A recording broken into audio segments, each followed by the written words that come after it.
የዓለም ህዝቦችን ካስተሳሰሩ የቴክኖሎጂ ውጤቶች መካከል አንዱ ተሽከርካሪ ነው። ይህ የቴክኖሎጂ ውጤት ከጊዜ ወደ ጊዜ እየተስፋፋና በፍጥነት እየተቀያየረ ከመምጣቱን ባሻገር አይነትና አሰራሩ እየተሻሻለ አሁን ላይ ሰው አልባ ወይንም ያለ አሽከርካሪ የሚሰሩ እጅግ ዘመናዊ መኪኖችን ወይንም ተሽከርካሪዎችን የምናይበት ጊዜ ላይ ደርሰናል። በተለይም ባደጉና የኢኮኖሚ አቅማቸው ከፍ ባሉ ሀገራት ላይ ከነዳጅ ነፃ የሆኑና በኤሌክትሪክ እንዲሁም በተፈጥሮ ጋዝ የሚሰሩ ተሽከርካሪዎች በስፋት ጥቅም ላይ እየዋሉ ይገኛል። በሀገራችን ኢትዮጵያ የኤሌክትሪክ መኪኖችን በስፋት ጥቅም ላይ ለማዋል የሚያስችል አሰራርን በመዘርጋት አሁን ላይ ተግባራዊ እየተደረገ ይገኛል። የኤሌክትሪክ መኪኖችን ተግባራዊ ከማድረግ ጎን ለጎን የተፈጥሮ ጋዝን ለማምረትና ጥቅም ላይ ለማዋልም እየተሰራ ነው። ከዚህ ጋር ተያይዞም ነዳጅ ለሚጠቀሙ ተሽከርካሪዎች የሚሰጠው ትኩረት ወደ ዜሮ መውረዱንና ያሉትን የነዳጅ ተሽከርካሪዎችንም ወደ ኤሌክትሪክ የመቀየር እንዲሁም ወደ ተፈጥሮ ጋዝ ለመቀየር የተያዘ ስታንዳርድ መጽደቁና መመሪያው ላይ እየተሰራ እንዳለም የትራንስፖርትና ሎጂስቲክስ ሚኒስቴር መግለጹ አይዘነጋም። ቤንዚን መጠቀም ከፍተኛ መጠን ያለውን ካርቦን ሞኖክሳይድና ናይትሮጅን ኦክሳይዶችን እንደሚፈጥር በመግለጽ የኤሌክትሪክ ተሽከርካሪዎችን በስፋት በትራንስፖርት ሲስተም ውስጥ ለማስገባት ደግሞም ለነዚህ ችግሮች መፍትሄ እንደማበጀት ይቆጠራል ሲሉም የትራንስፖርትና ሎጂስቲክስ ሚኒስትር ዴኤታ አቶ በርኦ ሐሰን ተናግረዋል። ነዳጅ የሚጠቀሙ ተሽከርካሪዎችን ወደ ኤሌክትሪክ እንዲሁም ወደ ተፈጥሮ ጋዝ ለመቀየር ተነሳሽነት ላላቸው ደግሞ መንግስት ሁለንተናዊ ድጋፍ እንደሚያደርግ በተደጋጋሚ መገለጹ አይዘነጋም። ኢትዮጵያ በቅርቡ በሶማሌ ክልል ካሉብ በአመት 111 ሚሊዮን ሊትር ማምረት የሚችለውን የኦጋዴን ፈሳሽ የተፈጥሮ ጋዝ ፕሮጀክት የመጀመሪያ ዙር ማስመረቋና በተመሳይም በአመት 1.33 ቢሊዮን ሊትር የማምረት አቅም የሚኖረውን ሁለተኛውን ዙር ፕሮጀክትም ማስጀመሯ ይፋ ማድረጉ አይዘነጋም። ለመሆኑ ግን ይህ ፈሳሽ የተፈጥሮ ጋዝ ከሌሎች ነዳጆች በምን ይለያል? ስለ ጋዝ ተሽከርካሪዎችስ ምን ያክል ታውቃላችሁ? ለ1 ኪሎ ሜትር ጉዞስ ምን ያክል ፈሳሽ የተፈጥሮ ጋዝ ያስፈልጋቸዋል? የጋዝ ታንከራቸው ከኋላ እንደመሆኑ መጠን በግጭት ወቅት ለእሳት አደጋ ተጋላጭነታቸውስ ምን ያክል ነው? የሚሉ ጥያቄዎችን እያነሳን የተለያዩ መረጃዎችን ወደ እናንተ እናደርሳለን። እናንተም የዩቲዩብ ገጻችንን ሰብስክራይብ፣ ላይክ፣ ሼር በማድረግ አብራችሁን ሁኑ። ሐሳብ አስተያየታችሁም በኮመንት መስጫ ሳጥኑ ላይ አስቀምጡልን እያልን ከአጭር መሸጋገሪያ በኋላ በዝርዝር ነጥቦች ተመልሰን እንመጣለን።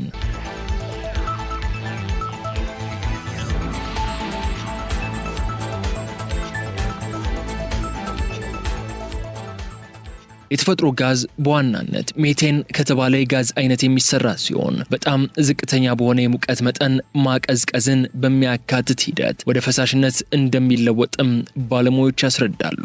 የተፈጥሮ ጋዙ ከጥልቅ ጉድጓድ በሚወጣበት ጊዜ እንደ ነዳጅነት ከማገልገሉ በፊት እንዲጣራ ይደረጋልም ይላሉ ባለሙያዎች። ሀገራችን ኢትዮጵያ ማምረት የጀመረችው የተፈጥሮ ጋዝም ለኢንዱስትሪዎች፣ ለትራንስፖርት እንዲሁም ለቤት ፍጆታ ኃይል አቅርቦት አገልግሎት መስጠት የሚችል ነው የሚሉት የዘርፉ ሙያተኞች በ1 ኪሎ ግራም የታመቀ ወይንም ኮምፕረስድ የሆነ የተፈጥሮ ጋዝ ለአንድ ተሽከርካሪ በአማካይ 34 ኪሎ ሜትር የሚያስጉዝ ኃይልን ይሰጣል ይላሉ።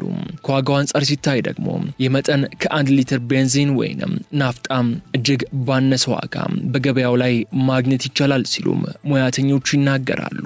ኢትዮጵያ ባለፈው የመስከረም ወር ያስመረቀችው ፈሳሽ የተፈጥሮ ጋዝ የአካባቢ ብክለትን ከመቀነስ አንጻር ከቤንዚን ከናፍጣ እና መሰል ነዳጆች የተሻለ ውጤታማ መሆኑም ይነገርለታል። ምሳሌ ለማንሳት ያክል ህንድ ከ6 ሚሊዮን በላይ ተሽከርካሪዎችን የተፈጥሮ ጋዝ በመጠቀም የአካባቢ ብክለትን ለመቀነስ ከፍተኛ ጥረት በማድረግ ላይ የምትገኝ ሀገር ነች። ይህ ደግሞ ከፍተኛ የህዝብና የተሽከርካሪ ቁጥር ባላት ህንድ አዋጭ መንገድ ሆኖ የታየ ሲሆን ከ120 ሚሊዮን በላይ ህዝብ ያላት ኢትዮጵያ መሰል አካሄዶችን መከተል የሚያዋጣት ስለመሆኑ የሚያጠራጥር አይደለም። ከዚህም በተጨማሪ የተፈጥሮ ጋዝ በኢትዮጵያ ያለውን የበካይ ጋዝ መጠን በመቀነስ ከፍተኛ አስተዋጽኦ የሚኖረው ሲሆን ከህንድ በተጨማሪ በቻይናና በብራዚል በስፋት ጥቅም ላይ እየዋለ በመሆኑ ሀገራችን ኢትዮጵያ መሰል ልምዶችን በመቅሰም መተግበር ትችላለች ሲሉ የዘርፉ ሙያተኞች ይናገራሉ።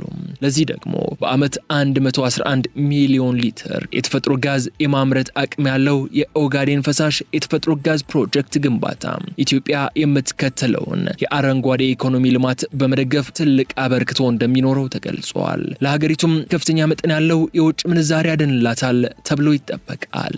በአመት 111 ሚሊዮን ሊትር የተፈጥሮ ጋዝ የማምረት አቅም ያለው የኦጋዴን ፈሳሽ የተፈጥሮ ጋዝ ፕሮጀክት መመረቁን ተከትሎ በነዳጅ የሚሰሩ የጭነት ተሽከርካሪዎች ወደ ሀገር ውስጥ እንዳይገቡ መከልከላቸውም አይዘነጋም። በዚህም ታዲያ በሰፊው ህዝብ ዘንድ በነዳጅና በፈሳሽ የተፈጥሮ ጋዝ የሚሰሩ የጭነት መኪናዎች አንጻራዊ ጥቅምና ጉዳትን በተመለከተ የተለያዩ ጥያቄዎች እየተነሱ ይገኛል። እኛም የዛሬው ፕሮግራም ለማሰናዳት ስንነሳ በዋናነት ለመመለስ ያለምነው ጥያቄ ይሄው ነው።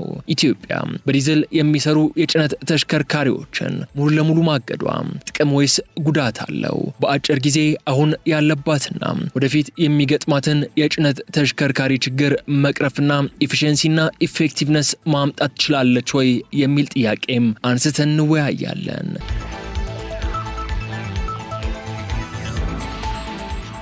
እንደ ሀገር ፈሳሽ የተፈጥሮ ጋዝ ማምረት እንደተጀመረ ይፋ ተደርጓል። ምርቱን ማምረት ስለቻልን በዘርፉ የተሰማሩ የነዳጅ ተሽከርካሪዎችን ማስወጣትና ሙሉ ለሙሉ ማገድ የሚኖረው ጠንካራና ደካማ ጎን ምን ይመስላል የሚለው ነገር ግን በትኩረት ሊታሰብበት የሚገባ ጉዳይ ነው።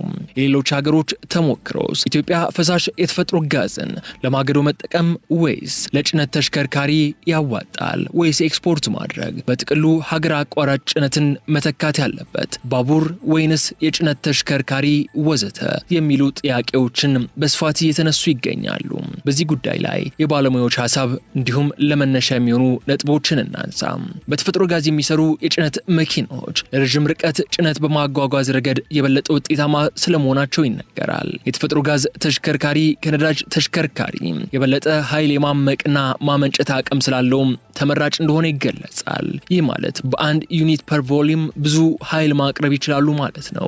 ወይም ደግሞ በ1 ኪሎ ግራም የታመቀ ወይንም ኮምፕረስድ የሆነ የተፈጥሮ ጋዝ አንድ የጋዝ ተሽከርካሪ በአማካይ 34 ኪሎ ሜትር የሚያስጉዝ ኃይልን የሚያገኝ ሲሆን ከዋጋው አንጻር ሲታይ ደግሞ ይህ መጠን ከ1 ሊትር ቤንዚን ወይንም ናፍጣ እጅግ ባነሰ ዋጋ በገበያው ላይ ማግኘት እንደሚቻል ይነገራል። ሌላኛው ከተፈጥሮ ጋዝ ተሽከርካሪዎች ጋር በተያያዘ የሚነሳው ጉዳይ በፈሳሽ የተፈጥሮ ጋዝ የሚንቀሳቀሱ ተሽከርካሪዎች የጋዝ ታንከራቸው ከኋላ እንደመሆኑ መጠን በግጭት ወቅት የፍንዳታ አደጋን የመድረስ እድሉ ምን ያክል ነው በሚል ጥያቄ የሚነሳ ሲሆን እንደ ናፍታና ቤንዚን ካሉ ነዳጆች ጋር ሲነጻጸር የተፈጥሮ ጋዝ በእሳት የመያዝ እድሉ አነስተኛ ነው የሚል መልስ እናገኛለን። ከዚህ ባሻገር ለመቀጠልም ከናፍታ የበለጠ ከባድ ነው። የተፈጥሮ ጋዝ በተሽከርካሪ ውስጥ ግፊት ስለማያሳድር የፍንዳታ እድሉም በእጅጉኑ የቀነሰ ነው። ሌላኛው እዚህ ጋር ሊነሳ የሚችለው ነጥብ ደግሞ ፈሳሽ የተፈጥሮ ጋዝ ለማከፋፈል የሚያስችሉ ማደያዎች፣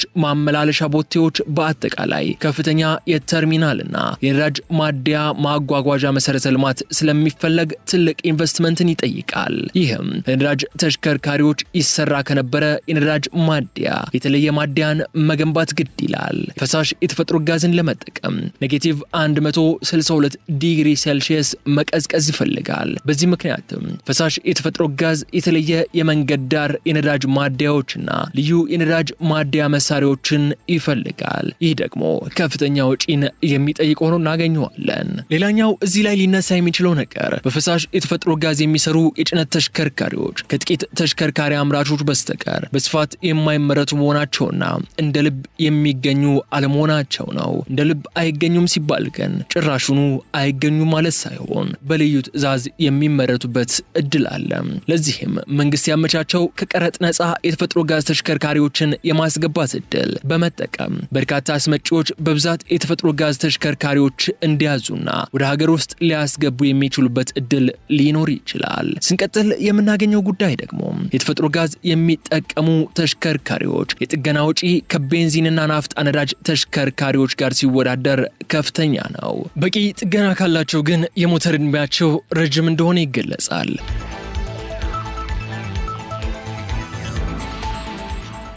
የቤንዚንና ናፍጣ ጭነት ተሽከርካሪ የጥገና ወጪና የጥገና ተደጋጋሚነት ስንመለከት በአንጻሩ ዝቅተኛ ነው። ከዋጋ አንጻር ከተመለከትናቸው ደግሞ የተፈጥሮ ጋዝ የጭነት ተሽከርካሪዎች ከናፍጣ መኪኖች ከ25 እስከ 35% ዋጋቸው ውድ እንደሆነ መረጃዎች ያሳያሉ። ነገር ግን ዋጋቸው ውድ ቢሆንም በሂደት ለነዳጅ ፍጆታ የሚወጣው ወጪ ከካርበን ልቀት ብሎም ሌሎች ግላዊና ሀገራዊ ጠቀሜታ አንጻር ከተመለከትናቸው ግን በእጅጉኑ ጠቃሚ ሆነው እናገኛቸዋለን። ከዚህ ጋር ተያይዞም በነዳጅ የሚሰሩ ተሽከርካሪዎች ወደ ጋዝ ተጠቃሚነት ይቀየራሉ መባሉ በሀገሪቱ በከፍተኛ ድጎማ የምታስገባውን የነዳጅ ምርት ላይ አንጻራዊ ለውጥን እንደሚያመጣ የኢትዮጵያ የከባድ መኪና አሽከርካሪዎች ማህበር ገልጿል። በጋዝ የሚሰሩ ተሽከርካሪዎችን ማብዛት ሀገሪቱ የነዳጅ ፍጆታ የምታወጣው ወጪ መቀነስ የሚያስችል መሆኑን የማህበሩ ዋና ስራ አስኪያጅ አቶ ሰለሞን ዘውዴ የተናገሩ ሲሆን በተለይም በዘርፉ ለተሰማሩ ሙያተኞች ምቹ ዕድል እንደሚፈጥርና የነዳጅ ምርትን ወደ ሀገር ውስጥ ለማስገባት ድንበር አቋርጠው ለሚጓዙ አሽከርካሪዎችም ጠቀሜታ እንዳለው ነው የተናገሩት። በተጨማሪም ሀገሪቱ በከፍተኛ ድጎማ ወደ አገር ውስጥ ከምታስገባቸው ምርቶች ነዳጅ ዋነኛው በመሆኑ በዘርፉ ላይ ያለውን ውጥረትም ከመቀነስ ባሻገር ለምርቱ በየጊዜው የሚወጣውን የውጭ ምንዛሬ መጠን በመቀነስ የኢኮኖሚያዊ ለውጦችን ማምጣት የሚቻልበት ስለመሆኑም ተመላክቷል። የተወደዳችሁ ተከታታዮቻችን በዛሬው የልዩ ጥንቅር ፕሮግራማችን በሀገራችን ኢትዮጵያ የተገነባውን የተፈጥሮ ጋዝ ማምረቻ እንዲሁም ከዚህ በኋላ በሚኖረው ጊዜ በተፈጥሮ ጋዝ የሚሰሩ ተሽከርካሪዎችን በተመለከተ በመንግስት በኩል የተላለፉ መመሪያዎች ብሎም በተፈጥሮ ጋዝ የሚሰሩ ተሽከርካሪዎችን ከነዳጅ ተሽከርካሪዎች ጋር ያላቸውን ልዩነት በተወሰነ መልኩ ስናስቃኛችሁ ቆይታ አደረግን። አብራችሁን ስለቆያችሁም እናመሰግናለን። ከሌሎች ቀሪ መረጃዎቻችን ጋርም ሰናይ ጊዜን ተመኘን። ሰላም።